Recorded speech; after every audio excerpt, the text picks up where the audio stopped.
के पूर्व पर्यावरण मंत्री और कांग्रेस पार्टी के वरिष्ठ नेता जयराम रमेश जी।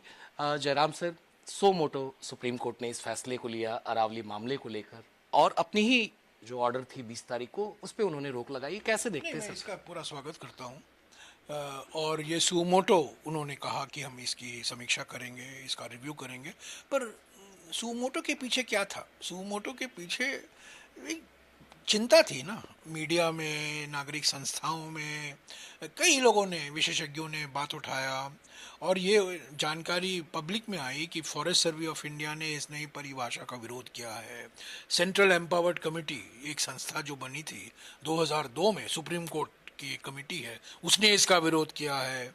जो एमाइकस क्यूरे होते हैं, जो सुप्रीम कोर्ट नियुक्त करती है वरिष्ठ वकीलों को मुद्दे पर उनको सलाह देने के लिए, उन्होंने भी इस नई परिभाषा का विरोध किया है। तो सुमोटो के पीछे एक एक नई जागृति थी कि ये 20 नवंबर का जो निर्णय था वो गलत था।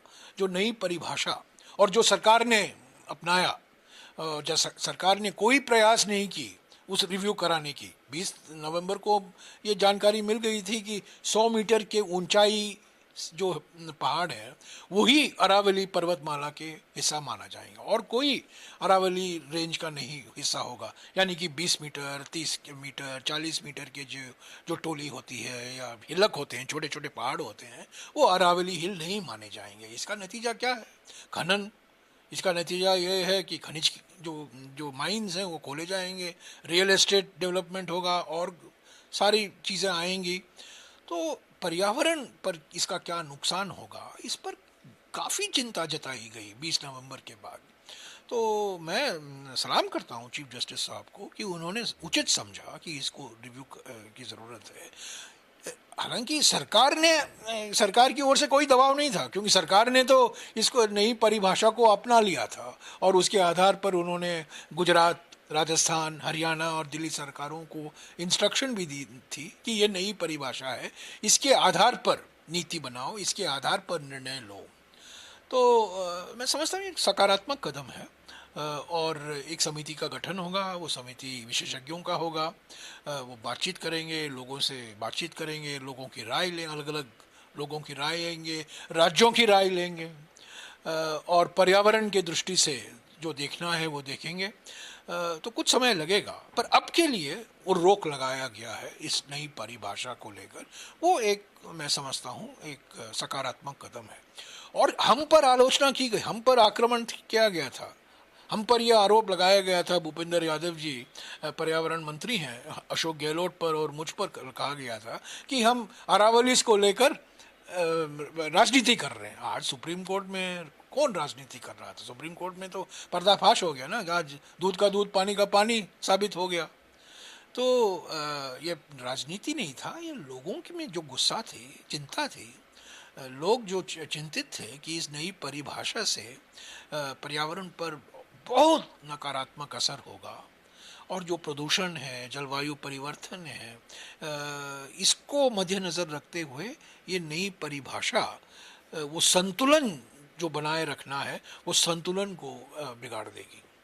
सर, जिस तरीके से लगातार आपने भूपेंद्र यादव जी का भी जिक्र किया, जो पर्यावरण मंत्री हैं, और लगातार कांग्रेस के ऊपर जो उन्होंने आरोप लगाया था कि राजनीति कर रही है कांग्रेस, और आपने बाकायदा ऑर्डर की कॉपी भी सामने रखी थी कि क्या सुप्रीम कोर्ट की जजमेंट करती है और किस तरीके से सारी चीजें। मैंने एफएसआई की रिपोर्ट, मैंने जो फॉरेस्ट सर्वे ऑफ इंडिया 22 सितंबर 2025 को जो फॉरेस्ट सर्वे ऑफ इंडिया ने लिखित में उनके मंत्रालय को दिया था, मैंने उनके सामने रखा।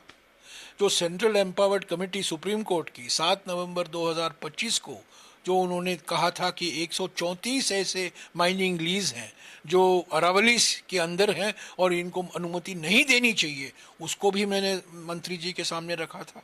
पर उन्होंने माना नहीं, उन्होंने कहा कि हम राजनीति कर रहे हैं।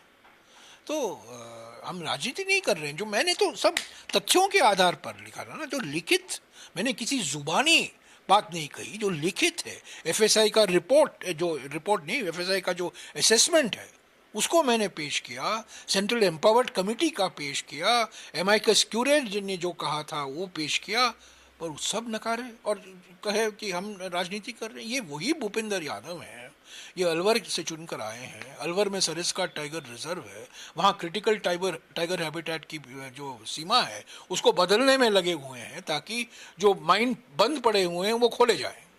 ये राजस्थान सरकार और भूपेंद्र यादव जी के बीच में ये चल रहा है, उस पर सुप्रीम कोर्ट ने रोक लगा के रखा है, उस पर भी मैंने सवाल उठाया था। तो ये भूपेंद्र यादव जी पढ़े लिखे हैं, वकील हैं, पर्यावरण, अपने आप को पर्यावरण प्रेमी कहलाते हैं और इन्होंने एक किताब भी लिखी है वन संरक्षण अधिनियमों पर। मेरे अच्छे मित्र भी हैं, लंबे समय से मेरे मित्र हैं। पर ये कहना कि हम राजनीति कर रहे हैं अरावली को लेकर, मैं यही कहूँगा कि आज साबित हो गया है कि हम राजनीति नहीं कर रहे हैं। खुद सुप्रीम कोर्ट ने माना है कि उनका निर्णय गलत था। और एक बात और कह दूं कि जब सुप्रीम कोर्ट ने वो निर्णय सुनाया था 20 नवंबर 2025 को, इस सरकार से बिल्कुल चुप्पी नहीं तोड़ी। सरकार ने तो इसका स्वागत किया, उसके आधार पर सारे चारों राज्यों को उन्होंने खत लिखा। तो अभी कहना कि हमारा कहने का मतलब ये था और सुप्रीम कोर्ट ने हम जो कह रहे थे वो समझ नहीं आए, अभी कह रहे हैं ना, उस दिन तो नहीं कहा, 21 नवंबर से नहीं कहा, जब हम सवाल उठाए तब नहीं कहा, तब हम पर आरोप लगाए। तो क्या सर आप इस्तीफे की मांग करते हैं पर्यावरण? बिल्कुल 100%। ये पर्यावरण प्रेम, ये जो अपने आप को पर्यावरण प्रेमी कहते हैं भूपेंद्र यादव जी, विद्वान मंत्री हैं, पढ़े लिखे मंत्री हैं, अच्छे मित्र भी हैं, पर मैं उनके इस्तीफे का मांग कर रहा हूँ क्योंकि उन्होंने अशोक गहलोत पर, मुझ पर गलत आरोप लगाया है और वो आरोप आज बिल्कुल झूठ साबित हुआ है सुप्रीम कोर्ट ने। सुप्रीम कोर्ट ने खुद कहा है कि ये बदलाव नहीं होना चाहिए अब के लिए, उस पर अध्ययन करेंगे। तो एक अंतरिम जीत है ना, तो ये हार है, दोगलापन है। अभी भूपेंद्र यादव जी कह रहे हैं हम इसका स्वागत करते हैं, ये दोगलापन की भी कुछ सीमा होनी चाहिए। सर जिस तरीके से आप लोगों ने पहले भी कहा कि 4 इंजन की सरकार थी, चाहे वो गुजरात हो, राजस्थान हो, हरियाणा हो या फिर दिल्ली हो, चारों बीजेपी की सरकार है, चारों बीजेपी की सरकार, और किसी ने इसका विरोध नहीं किया, किसी ने भी। और खुद पर्यावरण मंत्री ने विरोध नहीं किया, प्रधानमंत्री तो इस पर चुप्पी नहीं तोड़े, प्रधानमंत्री की बात अलग है, किसी ने नहीं कहा। क्या तुषार मेहता जो आज कह रहे हैं कि हमारा कहने का मतलब ये था, क्या 21 नवंबर को उन्होंने ये कहा था? क्या उन्होंने सवाल उठाया था? कुछ नहीं।